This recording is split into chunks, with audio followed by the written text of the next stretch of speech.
And as you have known and you have prayed, I spoke last December 27 to 29 sa isang conference sa Baguio, and the messages has blessed me, and I trust it has blessed others as well. And so for the next 4 Sundays, I plan to share with you ang mga messages which I gave sa conference na yon, with a prayer that the Lord will use those messages to be a blessing to you. I spoke 4 messages in that conference, and since New Year pa naman, I believe timing lang kasi ang message na na-speak ko is about the new heart, the new birth, new life, and sa last night, the danger of not having a new heart. And so, pause lang muna tayo in our study of the book of Ephesians and focus on these themes and on the scripture passages na kung saan ko kinuha ang mga topics na ito. And this morning, I will be speaking to you about the new heart. The new heart. And it's from Ezekiel chapter 36 verses 26 to 28.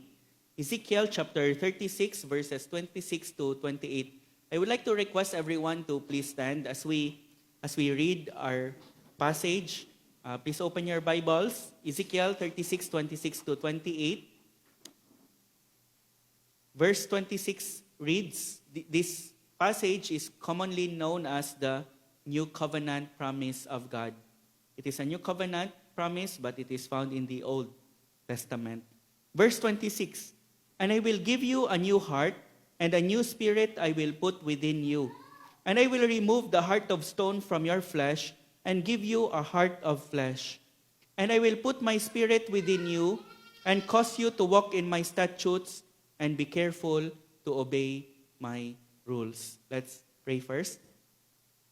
Lord, we thank you for this promise, this new covenant promise, because on our own we cannot do this. Remove our heart of stone and put within a heart of flesh. And even, Lord, for those of us whom you have performed this operation already, we still sin and we still need our hearts to be cleansed and for a new spirit to be placed within. And so, Lord, I pray that you will continue to do that. Do that, Lord, even as we study your word right now. We commit all these things to you, Father, with dependence upon you to do this, Lord, for all of us. In Jesus' name we pray. Amen. Please be seated, brethren. Ang first successful human heart transplant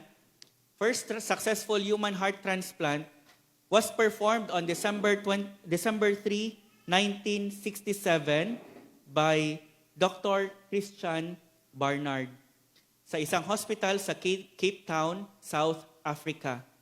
The operation was widely considered a milestone sa medical history. Ang recipient ng operation na yan was a man named Louis Washkansky. He was a 53-year-old man na may severe heart failure. Mamamatay siya kung hindi mapalitan ang puso niya. The procedure lasted about 9 hours, and it actually involved a team of 30 medical professionals. That's how complicated it was. This pioneering surgery revolutionized medical science. Pwede pala na mapalitan ang puso ng isang tao. Because of that surgery, ngayon, today, thousands of heart transplants happen every year. Thousands. Si Louis Washkansky, he survived, but sadly, he survived only for 18 days before succumbing to pneumonia, and his immune system was weakened. Pero it proved the reality that it is very possible for a man to have a new heart. Washkansky knew the procedure was risky, but he famously told Dr. Barnard, sabi niya, Doctor, I can't go on like this. I want to take the chance. Para sa kanya, Doktor, mamamatay lang din ako. I can't go on like this. I want to take the chance, however slim it was because it was the first time. Dr. Barnard's surgery mirrors God's radical work of grace sa atin. Hindi niya lang ni-repair ang old heart natin, He gave us a completely new one. At the same time, ang condition ni Louis Washkansky nag-mirror din ng condition natin. We face certain death without this transplant happening. We face eternal death. We will die in our disobedience. We will die in our sins. We will end up in eternal destruction if God would not perform a heart surgery sa bawat isa sa atin. And the good news is, ang Panginoon nag-promise to perform a heart surgery for all His people.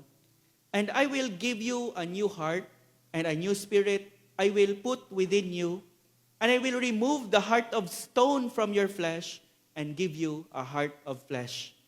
Ang promise na ito was given originally actually to Israel. This was written by Ezekiel to the tribes in exile. Kaya if you read the whole passage, my promise of bringing them to their own land and restoring them as a nation. For example, sa verse 24, sabi ng Panginoon, I will take you from the nations and gather you from all the countries and bring you into your own land. Mangyayari ito sa millennial reign ni Jesus Christ. Tinatawag itong New Covenant Promise of God, as I have already said.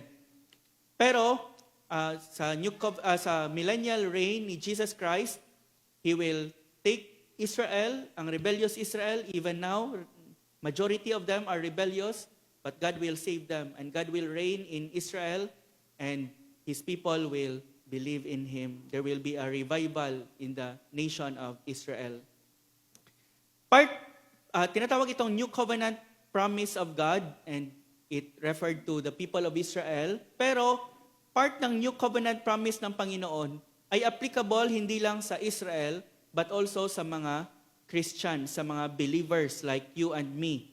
That is why, every time we have our Lord's Supper, nire-remind natin ang mga sarili natin ng sinabi ni Jesus Christ bago niya dinistribute ang cup. Anong sinabi ni Jesus Christ?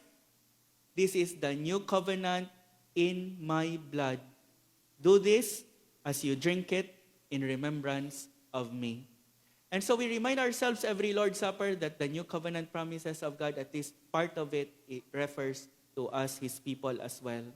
Part ng new covenant promise ng Panginoon ay ang pagbigay niya ng bagong puso sa lahat ng mga tao niya, sa lahat ng mga people niya. This is true of all born-again believers. If you are saved, this is true of you.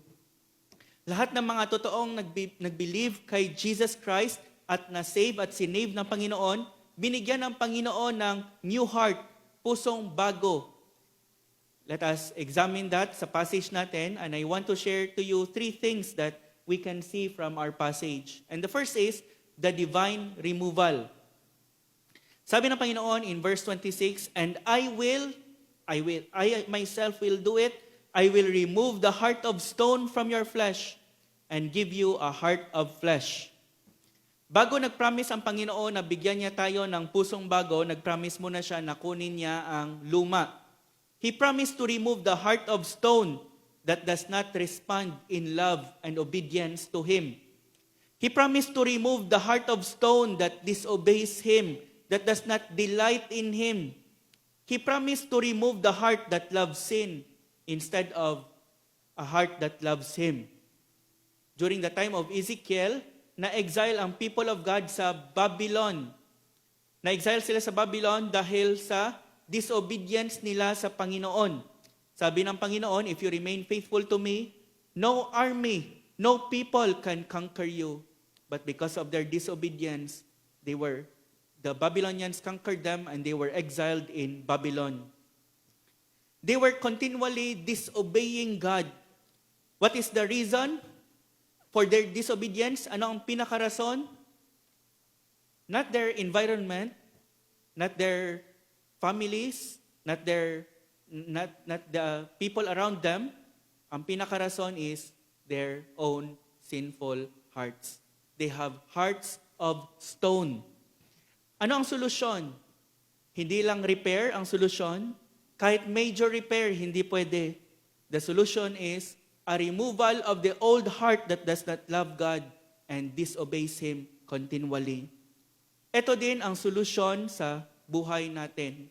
Perhaps nandito ka and walang totoong love sa Panginoon, walang totoong desire sa Kanya, continually living a life of sin.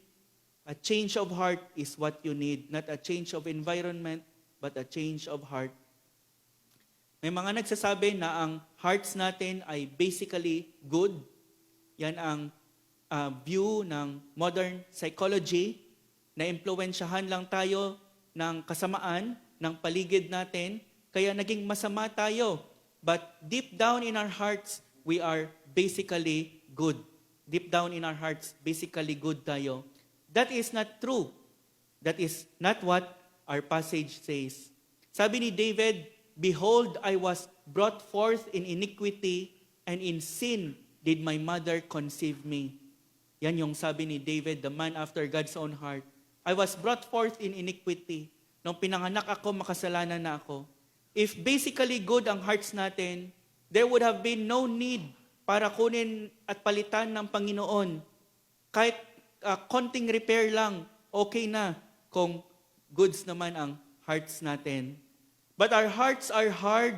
Our hearts are evil. According to the Bible, they are hearts of stone that does not respond to the love of God and the grace of God and the goodness of God. His goodness ought to lead a person to repentance. His love ought to melt the heart of a person to love Him and to respond to Him. But a heart of stone cannot do that. Ano pa ang sabi ng Bible concerning sa hearts natin? Bakit dapat talaga i-remove ng Panginoon?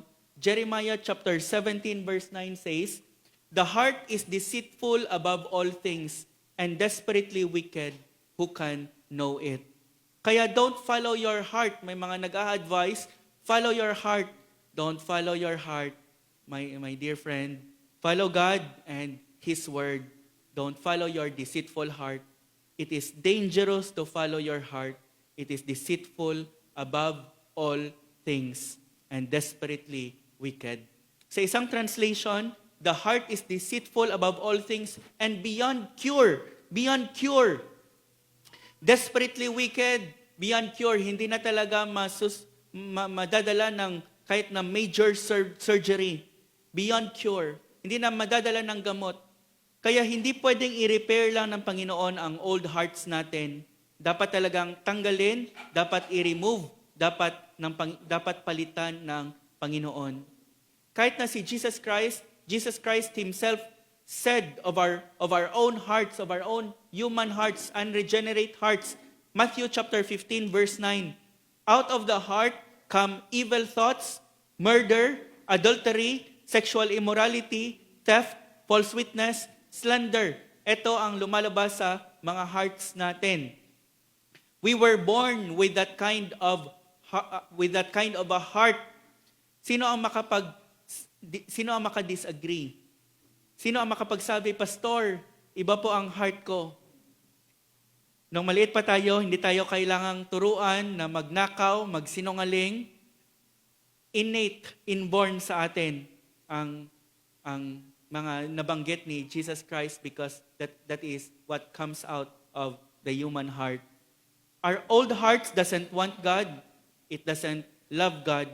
John chapter 3 verse 19 says, "And this is the condemnation, that the light has come into the world, and men love darkness rather than light because their deeds were evil." The issue is not we sin from time to time. The issue is that it's a heart issue, it's a love issue. We love sin, we love darkness. We hate the light, that is why we do not come to the light. Our hearts are bent to loving darkness and sin and evil. And very important na ma-acknowledge natin ang totoong kondisyon natin. Dahil kung hindi, we would not cry out to God for a new heart. Baka mag-think tayo na okay lang ang kondisyon natin. Konting repair lang, magpapakabait lang ako, magsisimba lang ako, pupunta na ako ng langit, acceptable na ako sa Panginoon. But our hearts are beyond cure. We have to cry out to God to remove our hearts of stone. Ito ang problem natin. We are sinful at the core. We are sinful at the core, at our own very hearts. And left to our own, we are helpless, we are hopeless. Kailangan natin ng heart surgery. Sabi ng Panginoon, I will remove the heart of stone from your flesh. Heart of stone, kukunin ko ang pusong bato ninyo. This is because isa sa mga karakteristik ng old heart natin ay matigas, pusong bato. Matigas, hindi nagre-respond, hindi makarespond sa Panginoon. Our old hearts cannot respond to God and to the things of God. Tell that heart about Christ and His death on the cross, that heart would not respond. Tell that heart about the horrors of hell and the glories of heaven, and that heart will not respond because it cannot respond. Tell that heart that sin is deadly and destructive and poisonous, that heart would not respond. It will keep on playing with sin. It will keep on loving and harboring sin in that heart of stone. With this old heart of stone, we will eternally perish in hell. Ang pinaka-greatest need ng isang tao is to have his old heart removed. But we cannot do it on our own. Sino sa atin dito ang makabago ng kanyang pusong bato? Wala. God alone can do it. Wala pang any heart transplant na ginawa ng taong tinransplant mismo. God alone can do it. Another person must do it for us, or we are doomed to perish forever. That is why si David, when he sinned against Bathsheba, alam ni David ang issue. Sabi ni David, it's my heart.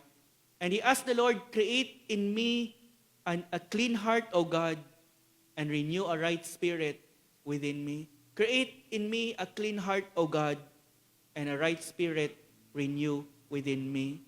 Para sa kay David, it's not because he was just at the wrong place at the wrong time. It was not because of Bathsheba na tempt siya. Sabi ni David, it's my own heart, Lord. Create in me a clean heart and renew a right spirit within me. Brothers and sisters, friends, it is important na makita natin ang true condition natin, or else we will just clean the outside. We will just clean the outside. But without a new heart, we will never truly love God. We will never love the things of God. Kahit na mga religious people, makikita natin ito, they go to church, they do religious activities with fervor, pero minsan may mga interview sa TV, and anong hinihiling mo, never have I heard someone say, I want God, I desire God, I want more of Him in my life. Usually it's para i-bless ako sa board exam, bigyan ng good health ako at ang family ko. They want not God, but the benefits of God. After some time, ang isang person na walang new heart, babalik lang din sa kanyang old life. Change must come from within. It must come from God Himself. May isang farmer na nag-decide na dalhin niya ang kanyang pig, kanyang baboy sa country fair. The farmer wanted the pig to look at its best. And so, hinugasan niya, he brushed it, nilinagyan niya ng shiny red ribbon sa lieg ng baboy. The pig looked spotless, the pig looked clean, but as soon as the pig arrived at the fair, nakakita siya ng putik, nakakita siya ng mud puddle, and it jumped right in. You may clean the outside, but with an unchanged heart, a pig is still a pig. It still has the heart of a pig. In the same way, however, we may try to clean the outside, however, a person may try to reform himself or herself, babalik lang din sa dati if hindi na bago ng Panginoon ang puso. We need God to replace our old hearts, not just to clean us up on the outside. But we praise God para sa kanyang mga people. Nag-promise ang Panginoon in the Old Testament to have their old hearts removed. to have their old hearts removed. For His people, nagpromise ang Panginoon to have their old hearts removed. And the question is, for all of us this morning, for you and me, has God already removed your heart of stone? Pusong bago na ba? Or pusong bato pa rin? May mga diagnostic questions and we will get to them later, especially next week. Do you love God? Do you delight in Him and His Word? Do you obey God willingly? Do you hate sin? Do you desire holiness? If not, you still have the characteristic of a heart of stone. Ask God to remove that heart from you. That is the first, the divine removal. And second is the divine replacement. The divine replacement. After i-remove ng Panginoon, ito ang promise niya, and I will give you a new heart, and a new spirit I will put within you. I will remove the heart of stone from your flesh and give you a heart of flesh. Hindi lang i-remove ng Panginoon ang heart of stone ng kanyang mga people, He promised to replace them. This is a divine heart surgery, a spiritual heart transplant. And God Himself will do it. In fact, if you read the whole of the New Covenant promise ng Panginoon in Ezekiel chapter 36, you can read, isa sa mga phrase na constantly occurring, it occurred 15 times, is the phrase, I will. Sabi ng Panginoon, I will, 15 times. I will do this because I alone can do this. This is what it means to be a Christian, my dear friends. Kinuha ng Panginoon ang old heart mo. Ang pusong bato mo ay pinalitan niya ng pusong malambot, ng pusong bago, heart of flesh. This is what it means to be a Christian. Anyone can come to church. Anyone can open his Bible. Anyone can attend fellowship. But not everyone can really desire God from the heart, can really desire His Word from the heart, so that even when no one is watching, he wants to read the Word of God and do not seem to get enough of it. That is what it means to be a Christian. I will give you a new heart. Take note of the word new. This is a new heart, not the old one repaired. New heart, new spirit. May isang tao, dinala niya ang kanyang luma and lumang sasakyan sa isang mechanic, and after examining the engine, the mechanic sighed and said, "Sir, you don't need a repair. You need a new car." That is what happened to Mr. Kashansky. He did not need a minor or even major heart surgery. What he needed was a new heart. That is also what we need. That is what God did. No amount of fixing can solve our problems. It's time for something new. God does not just patch up our old hearts. Hindi lang nilalagyan ng Panginoon ng band-aid. He gives us a completely new one. He simply did not do some repairs. He simply did not upgrade. Kinuha niya at pinalitan niya ng pusong bago. Has this happened to you? God gave you a new heart. If sure ka that you have this heart already, thank the Lord. Praise Him because it is He Himself who has done it. I will. Let that new heart beat for Him and only for Him. If your answer is no, God alone can perform a spiritual heart surgery for you. He alone can take your heart of stone and perform a heart transplant. He can put within a heart of flesh, and you need to cry out to Him.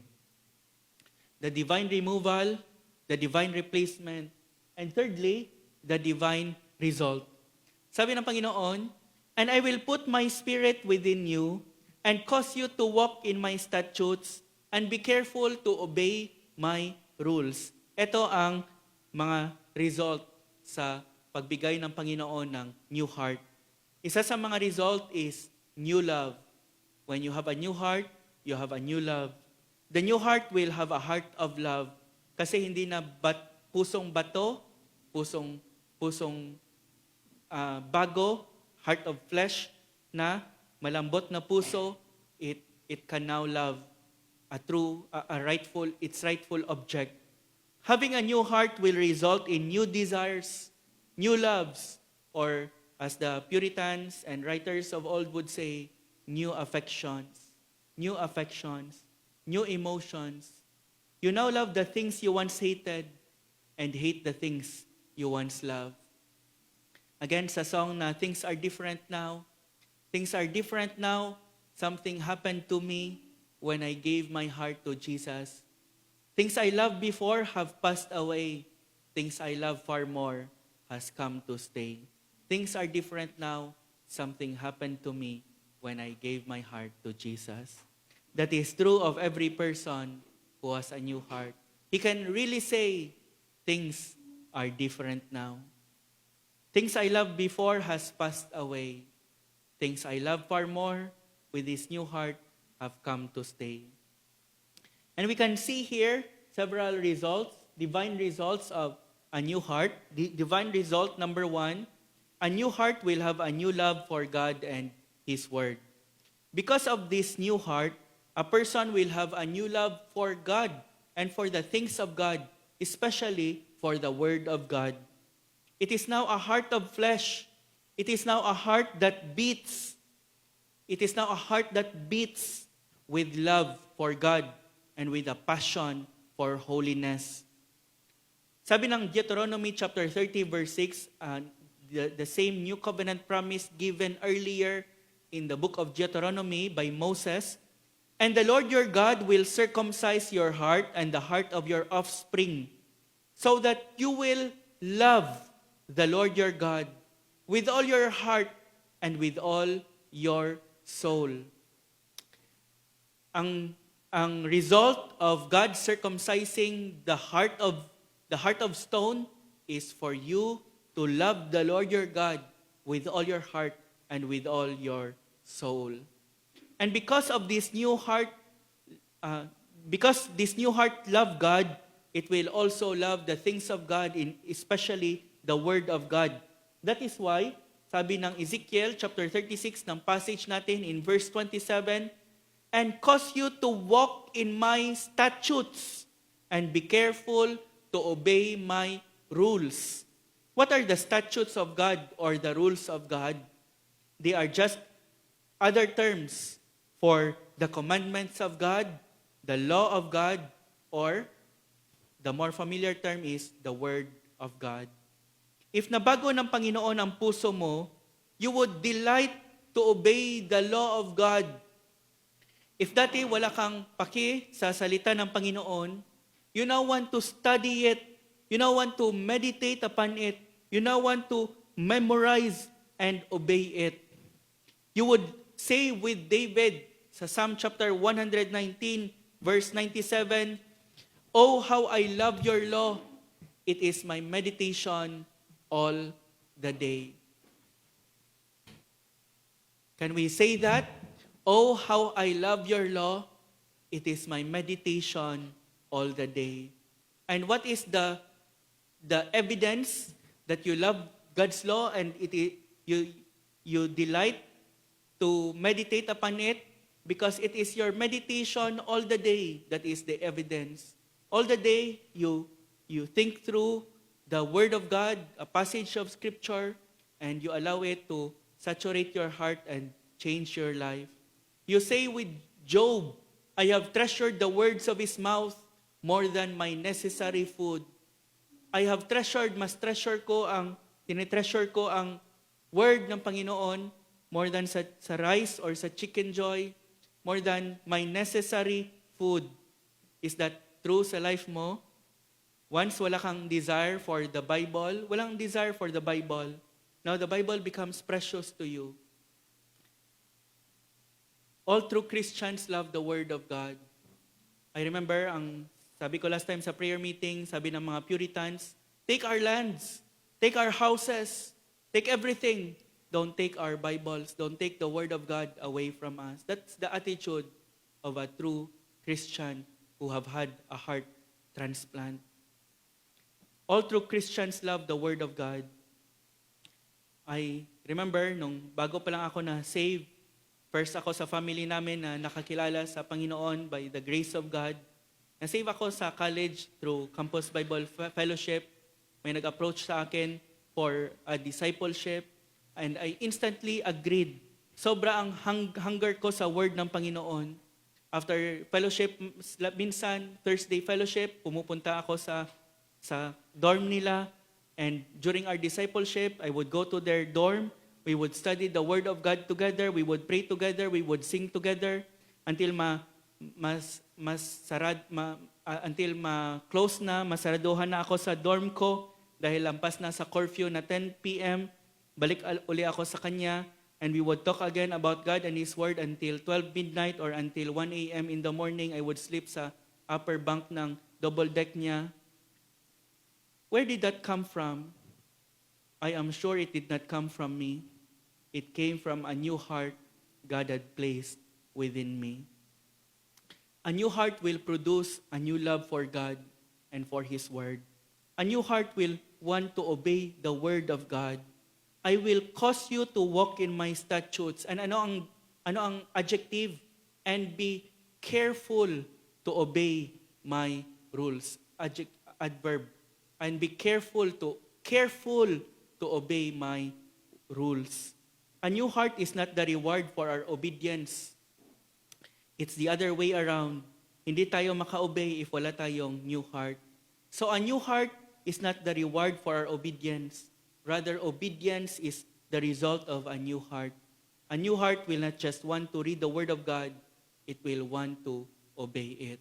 It is careful to obey God's rules. Does that describe you? You are careful in obeying the Word of God. Kahit na mga little things lang, if it violates your conscience, if it would dishonor God, you would not do it. And if you do it, if you have done it, you repent, you are grieved, you cry out to God to forgive you, to cleanse you, and to, like David, create in you a new heart and place within a heart of flesh, and place within His Spirit within you. Ano ang summary ng law of God? Jesus gave the summary of the law of God and the rules of God. It is loving God and loving others. Isa sa mga result of having a new heart is obedience from the heart to the law of God. You would love to obey the law of God. You delight to obey the law of God. You will say with the psalmist, I delight to do your will, O my God. Your law is within my heart. This obedience is a result of a transformed heart that now loves God. Loving God and loving others. That is why sabi ni Moses, ang result ng pag-circumcise ng Panginoon sa heart natin so that you may love the Lord your God with all your heart and with all your soul. Isn't that the summary of the law according to the Lord Jesus Christ? You would love God, you would begin to love your brothers and sisters. You would begin to love the lost and pray for them and reach out to them. Sabi ng Panginoon, I will give you a heart of flesh. This heart is now a heart of flesh. Ang heart na ito ay hindi na pusong bato, but pusong laman. Meaning to say, it is now a soft heart, a tender heart. This means makarespond na ang heart na ito sa Panginoon. Dati, hindi maka-feel. Ngayon, sensitive na sa Panginoon at sa will ng Panginoon. Magiging tender na ang heart mo, magiging tender ang conscience mo, so that if before, kahit na malalaking mga kasalanan, you are not affected, but now that you have this new heart, little sins trouble you, little sins disturb your conscience. You cannot sleep at night because of these little sins in your life. May isang story ng if God will give you a new heart, no one has to tell you to read your Bible. No one has to tell you to go to church and attend fellowships and witness for Christ and tell your family members and friends and classmates about the Lord Jesus Christ. You will do it by virtue of the new heart that is within you. That is the result, divine result number 1. A new heart will have a new love for God and the things of God, especially the Word of God. Secondly, second divine result is a new heart will have a new desire for holiness and hatred for sin. We can see that still sa verse 27, and cause you to walk in my statutes and be careful to obey my rules. God will cause you to walk in His statutes and obey Him. Meaning, God will cause you to walk in a life of holiness and sanctification. You do not want to disobey God. You do not want to sin against Him. You will be careful to obey His rules. Hindi na napilitan ka, but you now love to obey God. You now love to obey God. May story ng isang maliit na batang babae who accepted Christ as her Savior and applied for membership sa isang local church. Tinanong siya ng isang old deacon, "Were you a sinner before you received the Lord Jesus in your life?" "Yes, sir," she replied. "Well, are you still a sinner?" To tell you the truth, I feel I'm a greater sinner than ever." "Then what real change have you experienced?" sabi ng deacon. "I don't quite know how to explain it," she said, "except I used to be a sinner running after sin, but now that I am saved, I'm a sinner running away from sin." That is a true description of a person who has a new heart. He or she is still a sinner. He still sins from time to time, but he or she is a sinner, no longer running towards sin or after sin, but a sinner running away from sin. He or she may fall from time to time, but he gets up again. He or she gets up again and run towards Christ, towards the God he loves again, and away from sin again. If you have a new heart, the experience of that young girl will be your experience. If before you are a sinner running after sin, now that you have a new heart, you will be a sinner running away from sin. It does not mean you no longer sin, but sin is no longer the pattern of your life. You now hate it, and every time you commit sin, you are grieved. Like Peter, you weep bitterly, and you repent, and you return to God. The mark of true conversion, again, is not perfection, but a new direction. Progression in a new direction. Once you love sin, you hate Christ, or at least you are indifferent to Christ. Now, it has reversed. That is, you now hate sin, and you now love and pursue Christ. That is true because binago ng Panginoon ang heart mo. There is now a holy hatred for sin. The mark of a person with a new heart, again, is not perfection, but progression in a new direction. No longer running after sin, but running after Christ and away from sin. You do not become sinless, but you sin less. Our passage says, and even with those sins, you are grieved and you come to God with a repentant heart. The pattern of your life is no longer sin, but repentance. Ang passage natin nagsasabi, together with a new heart, God will put within His Spirit. Verse 27, "And I will put my Spirit within you, and cause you to walk in my statutes, and be careful to obey my rules." The Holy Spirit will produce holiness in the life of the believer who has had a heart transplant. The Holy Spirit will produce the fruit of the Spirit in that life. Love, joy, peace, patience, kindness, gentleness, goodness, self-control. You can know if a person has a new heart because he will lead a new life. He will, out of his new desires, out of his new affections.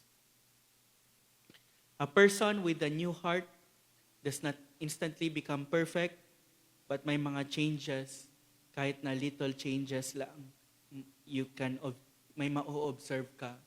May ma-observe ka sa sarili mo, kahit na mga little changes lang. Brethren, friends, if you have a new heart, it will really show. It will really show. You cannot see your heart. Your parents cannot see your heart. Your classmates cannot see your heart. Your workmates cannot see your heart. Sa mga students, your classmates cannot see your heart. No one can see your heart, but it will show in your life that God has given you a new heart. It will be evident to you as well as to others. Masusurprise ka na, wala namang ganitong desire sa akin dati. But ngayon, nagdi-desire na ako sa Panginoon. Nagdi-desire na ako sa salita niya. Dati puro basketball lang, puro ML. But ngayon, iba na ang desire ko.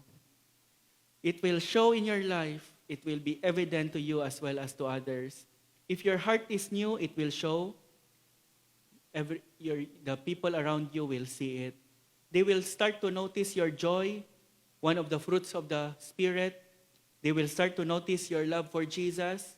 They will start to notice changes in your desires. You will have new desires in place of the old ones. Before, you love dirty jokes.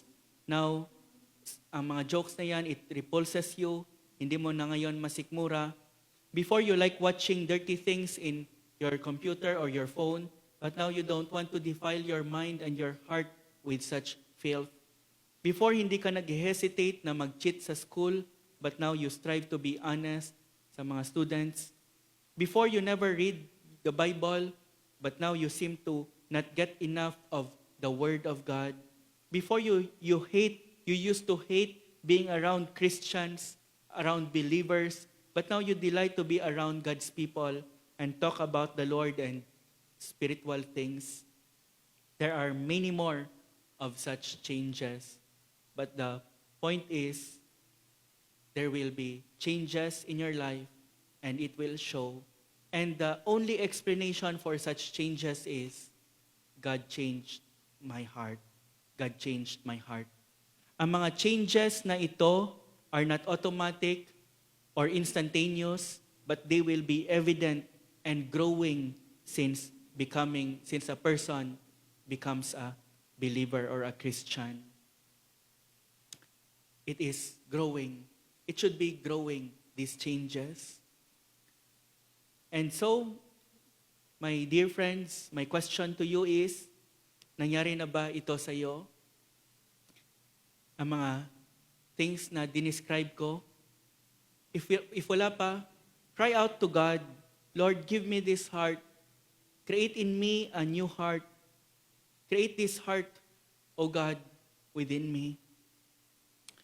Say to Him, my divine doctor, I cannot go on like this. I cannot go on with this old heart. Change my heart. Take this heart of stone and place within a heart of flesh. And do not stop, do not rest until you will have this heart, until it is evident to you and to others that you already have a changed heart. Put your trust in Jesus to give you this heart. God's gift of a new heart is not earned, but freely given through the Lord Jesus Christ. See, Jesus Christ, He died in order for His people to have to have this new heart.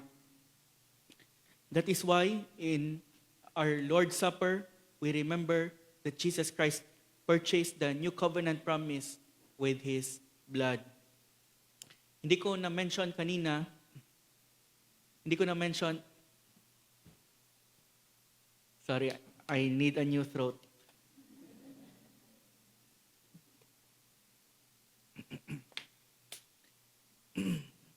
Hindi ko na-mention kanina na in every heart transplant operation, may tao talaga na namamatay.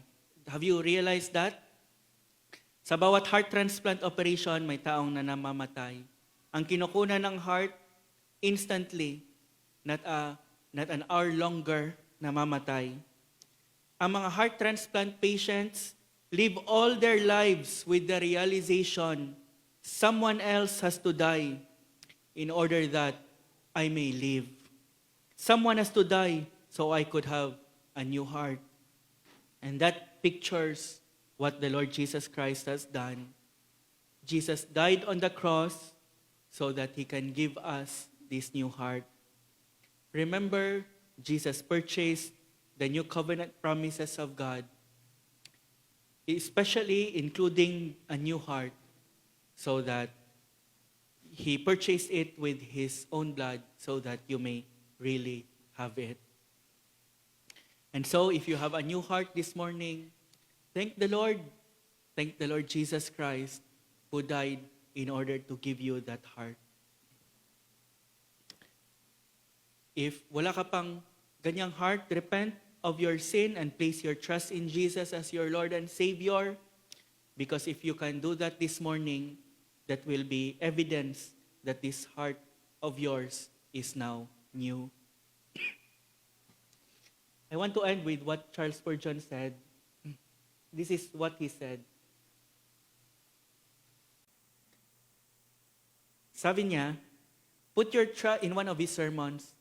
He is imploring his hearers, put your trust in the Lord Jesus Christ, and He will take the stony heart out of your flesh, and He will give you a heart of flesh, where everything, and I like this, where everything was hard, everything shall be tender. Don't you want that?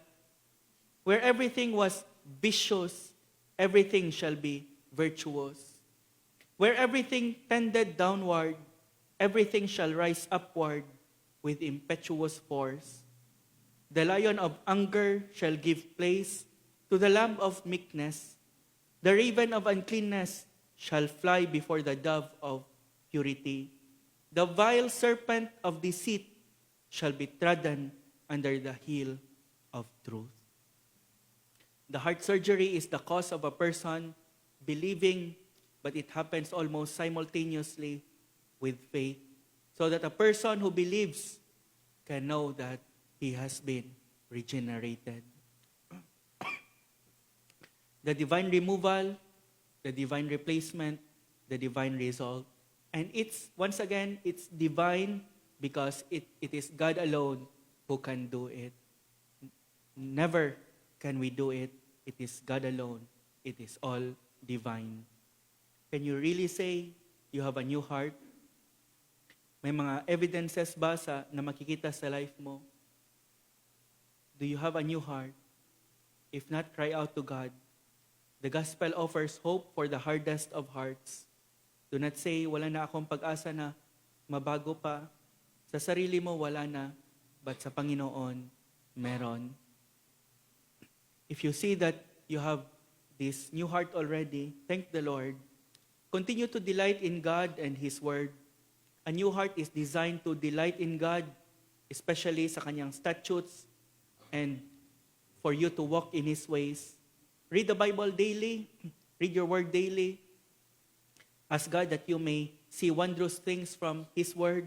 Ask God to continue to cause you to delight in His statutes. A heart of flesh at the same time is sensitive to the Spirit's prompting. Examine areas in your life where you may be resisting God's leading and repent, because that is what a new heart does. At the same time, for you who have been given a new heart, tell others about what God has done for you. I believe if Washansky has lived long enough, he would go around telling people, I was the first heart transplant patient. He would go around telling everyone of what has been done to him. Share your testimony of how God has transformed your life with others. The new heart serves as evidence of His grace and power. Look for opportunities to share the gospel and highlight God's promise to give new hearts to those who would come to Christ and put their faith in Him. Let us bow our heads this morning and let us come to God in individual silent prayer in response sa mga narinig natin.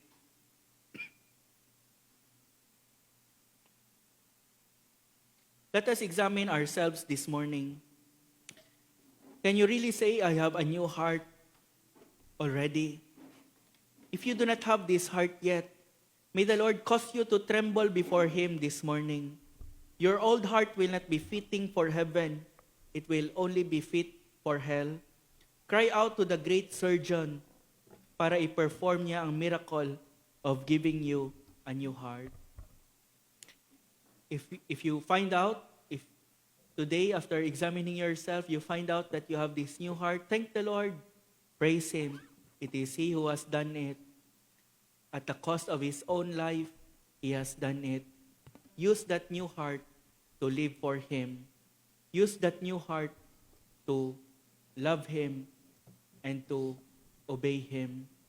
And as you rejoice in the truth na may bago ka ng puso, remember what Jesus Christ did that you may have it. And so, praise Him and resolve once more to live for Him.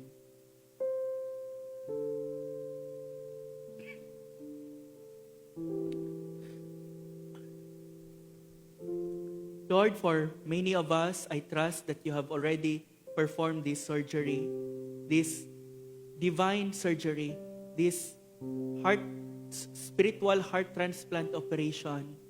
And for many, for some, perhaps, who do not yet have this heart of flesh, still a heart of stone, Lord, I pray that you will do that miracle this morning. I pray that you will grant them new hearts that will respond to you. Lord, we pray for all of us who have had this new heart of flesh at the cost of the blood of your Son. Help us, Lord, to live, to use this heart for you, for your honor, for your glory. Let this heart beat with love and passion for you and for your cause. Help us, O Lord, to devote our lives to you, our new heart giver. In your name, Lord Jesus, we pray. Amen.